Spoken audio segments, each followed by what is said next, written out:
Dig Radio, la radio qui vous écoute. Nous sommes aujourd'hui à la Récupérette, un lieu où les objets peuvent reprendre une seconde vie. On peut trouver une multitude de choses, mais pas que. Et pour vous en parler, nous retrouvons Yann Saligaud, le directeur de l'association. Bonjour Yann. Bonjour à tous. Est-ce que tu peux nous expliquer la Récupérette et comment ça a commencé le début de cette aventure ? Alors la Récupérette, c'est effectivement une association loi 1901 qui a été montée en 2013 à l'époque au tout démarrage sur Clisson. Avec un constat au tout départ, c'est que il n'y avait pas encore de recyclerie sur le territoire et il n'y avait pas ou plus de ce que nous on appelle une action de dynamisation sociale pour des gens, des jeunes ou des moins jeunes d'ailleurs, très éloignés de l'emploi, qui seraient pas forcément en capacité d'aller directement sur un emploi, sur un chantier ou une entreprise d'insertion à 26 ou 35 heures semaine. Donc l'idée c'était de rajouter un palier dans les parcours d'insertion et puis surtout monter un projet qui permette de réduire les déchets sur le territoire, quoi. Donc on a démarré tout petit au démarrage parce qu'on avait trouvé un particulier à l'époque sur la commune de Saint-Hilaire de Clisson. C'est monsieur Joncher d'ailleurs, s'il se reconnaîtra, qui nous a rendu grand service au tout démarrage. On a passé un an et demi là-bas dans un local qui n'était pas chauffé, où il n'y avait pas d'électricité, mais ça nous a quand même permis de démarrer une activité et de montrer qu'il y avait là un petit levier économique. On a fait nos premiers accueils de stagiaires. À l'époque, on avait travaillé avec le C4 West sur l'accueil d'un groupe de jeunes en formation autour de leur projet professionnel. Puis les premiers accueils avec un foyer de vie avec des adultes en situation de handicap. Et tout ça s'est construit dans le temps pour aboutir à un projet, un conventionnement avec le département de Loire-Atlantique pour accueillir des jeunes de moins de 25 ans et des allocataires du RSA.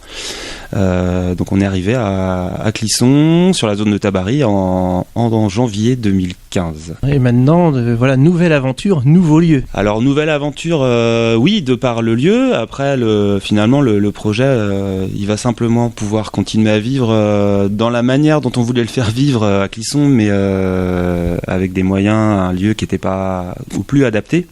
Mais clairement aujourd'hui on a un espace boutique qui est super chouette, qui est propre, qui est avec une isolation thermique, avec des meubles qui traînent plus dehors, parce qu'il y a des moments c'est quand même super compliqué pour l'équipe de brasser 3 fois un meuble pour qu'ils finissent sous la flotte et qui au final ils finissent en déchetterie, y compris en termes de cohérence par rapport aux gens qui viennent nous déposer, parce que nous on travaille uniquement avec des apports volontaires.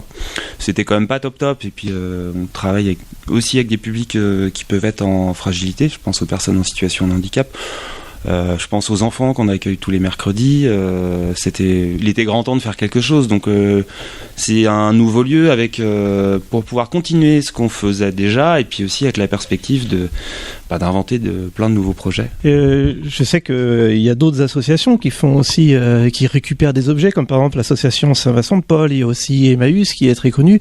Qu'est-ce qui vraiment différencie votre association par rapport à cela ? Il y a Saint-Vincent-de-Paul, il y a effectivement Emmaüs. Plus proche de nous, il y a l'écocyclerie de Valette. Donc après, je pense que ce qui nous différencie, c'est qu'on est, pour nous, c'est un outil.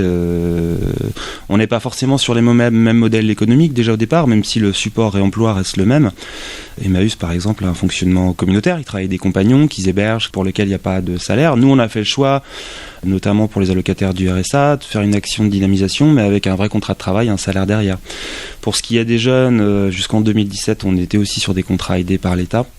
Bon, après, avec la réforme des contrats parcours emploi compétences en 2017, on a dû imaginer une nouvelle forme à travers en mobilisant le volontariat en service civique, mais ça fonctionne plutôt pas mal. Après, par exemple, par rapport à Valette, qui est chantier d'insertion, on va dire qu'on est la première marche dans un parcours d'insertion sociale et professionnelle. Donc, je pense qu'il n'est pas question de comparer nos valeurs en termes de projet. Il y a des complémentarités plus qu'autre chose, de toute façon. Et comme on parlait tout à l'heure, c'est pas donc qu'un endroit où on peut trouver des objets pas chers, recyclés. Il y a aussi plein d'autres projets autour. Vous accueillez d'autres perspectives, d'autres projets qui tournent, qui gravitent autour de la recyclerie. Ouais, complètement. C'est inscrit dans nos statuts. On s'appuie sur une activité de remploi pour créer du lien social. Donc ça veut dire, comme je le disais tout à l'heure, l'objet est un support à la rencontre, à la relation. Ça nous a permis de mettre en place ce type d'accompagnement pour des jeunes et des allocataires du RSA. Mais la récupérette, c'est aussi une forme de lieu de vie, ce que nous on appelle un peu lieu collectif de proximité, parce qu'on ne sait pas trop quel nom donner à tous ces projets qui gravitent autour. Mais on travaille par exemple avec 2 foyers de vie, l'Arche, le Sénévé sur la Foissière Vertou et le foyer du Robotro, la DB44, où on accueille tous les vendredis matins un groupe d'adultes en situation de handicap pour qui on propose une forme d'accueil en bénévolat dit accompagné. C'est ce qui nous permet aussi aux jeunes qu'on accompagne, par exemple, au-delà du fait de les accueillir, de les mettre en situation d'accueillir. Et c'est ça aussi qui fait bouger les lignes. On travaille aussi avec un certain nombre de collectifs de citoyens qui participent à l'accueil des personnes en situation de migration. À une époque, on avait une convention aussi avec France Terre d'Asile, notamment pour des personnes en demande d'asile ou en procédure de régularisation et qui ne sont pas francophones. Et quoi de mieux que le bénévolat pour apprendre à parler le français. Enfin, on a eu quand même plusieurs parcours de gens qui sont venus et qui continuent à venir nous voir. Et ça permet aussi d'éviter de rien faire de ces journées et de continuer à déprimer. Donc ça participe aussi à des parcours de régularisation. Au-delà de ça, on propose tous les mercredis un accueil pour les parents et les enfants avec le soutien de la CAF sur ce qu'on appelle le réseau d'entraide et d'appui à la parentalité, avec des ateliers autour de la lecture, des ateliers bricolage. Donc on s'était un peu arrêté depuis 2-3 ans avec la période Covid et puis un peu tout ce qu'on a rencontré, mais on essaye d'organiser aussi régulièrement des événements un peu festifs qui fédèrent tous les acteurs qu'on a autour. On a pu aussi co-organiser des événements à l'extérieur. On fait du prêt de matériel aux associations. Ça peut être des assos culturels qui ont besoin simplement de vaisselle pour leur faire un kit catering pour accueillir le public, les artistes. Ça peut être de la déco, etc., etc. On a aussi pas mal d'éducateurs, d'animateurs, de gens qui travaillent dans l'animation qui viennent chercher du petit matériel, des instituts qui viennent chercher des bouquins. C'est tout ce réseau-là qu'on voit pas forcément derrière. Et puis des projets périphériques autour de l'accès aux loisirs et aux vacances. On accompagne également tous les ans un groupe de familles, notamment au travers d'un dispositif qui s'appelle Vacances Loisirs pour tous, qui permet aux familles de déposer tous les mois une épargne et de récupérer ça sous forme de chèque vacances, mais très bonifié. Donc j'en oublie certainement, mais faut bien avoir conscience que la récupérette c'est une asso, mais c'est tout un réseau derrière, et aussi des acteurs culturels. On a aussi des compagnies de spectacles avec qui on est en lien.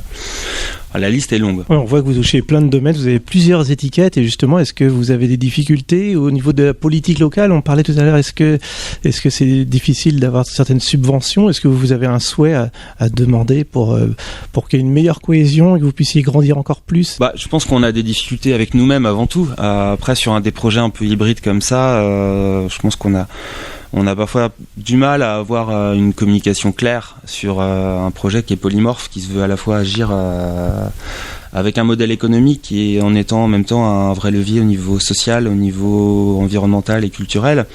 Tout l'objet justement est de faire la démonstration auprès de nos élus locaux que le développement durable, c'est aussi agir sur plusieurs leviers et que ça peut même être un gain, une économie pour la collectivité. Ça demande à construire une grille d'évaluation commune et tout ça prend du temps.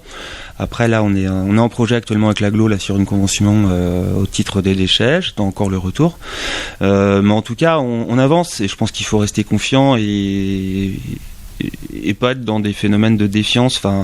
La récupérette, c'est une association politique au sens noble du terme, dans la mesure où c'est un lieu de rencontre.